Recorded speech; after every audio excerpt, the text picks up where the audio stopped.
Hey, ladies and gentlemen, this is Carmine Sabia for Explain America, and Representative Rashida Tlaib is once again facing calls to have her removed from Congress.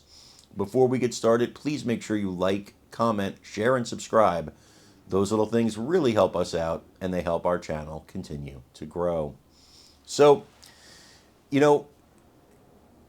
there's things that are obvious, I think, to most people, and yet there's always one or two Democrats that find a way to just drop the ball and be stupid at a time when stupidity is not called for.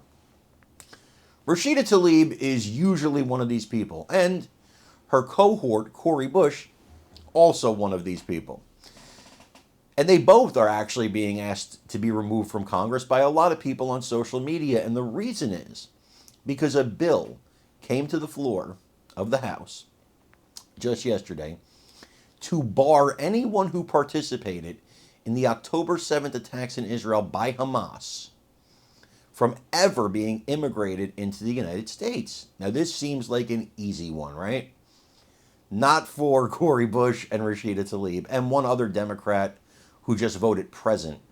You know who did vote in favor of the bill? Ilhan Omar. You know who did vote in favor of the bill? Alexandria Ocasio-Cortez. You know why? Because it's easy. This was an easy one, and they blew it. I want you to watch this story on it, and then I want you to tell me if you think she should be removed from Congress. So please remember to like, comment, share, and subscribe. I'm Carmine Sabia for Explain America. We love you guys. God bless you. Take care, everybody.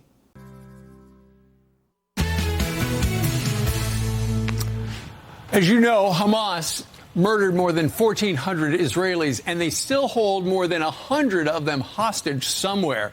So it would seem that banning them from entering the United States would be a no-brainer, right? But apparently squad members Rashida Tlaib and Cori Bush disagree as the only two members of Congress voting against a ban last night. Let them in, they say. Fox and Friends weekend co-host Pete Hegseth joins us right now from the Hegseth compound.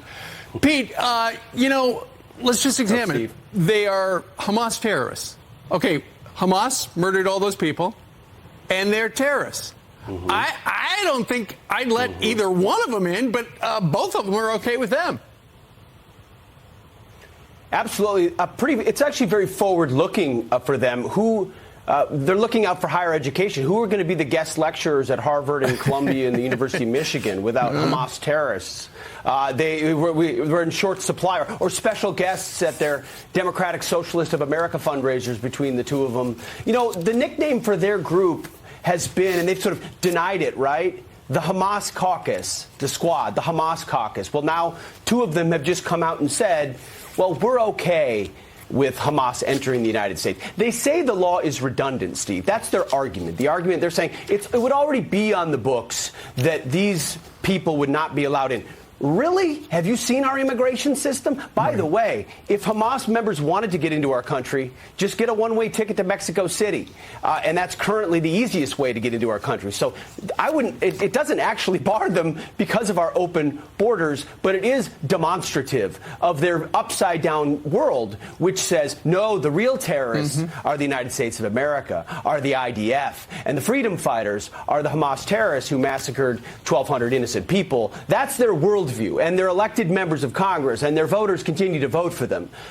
It's who they are, and we should believe them at this point. Well, Tlaib put out a statement last night afterwards, and you know who she blames for this whole thing? Republicans, of course. She writes, it's just another Republican messaging bill being used to incite anti-Arab, anti-Palestinian, and anti-Muslim hatred that makes communities like ours unsafe. It's very clear.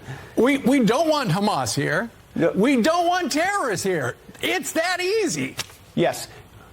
Or if you want to represent the Muslim community, stand up and say, yes, we are pro-Muslim, pro-Arab, pro-Palestinian, but we are anti-Hamas. Right. And we want to be very clear about who we are and who we aren't. And she failed in that test. All right. Meanwhile, let's talk about something else that happened on Capitol Hill yesterday. The Senate Judiciary Committee brought in some of the big shots from the social media companies that we know that their products give a dopamine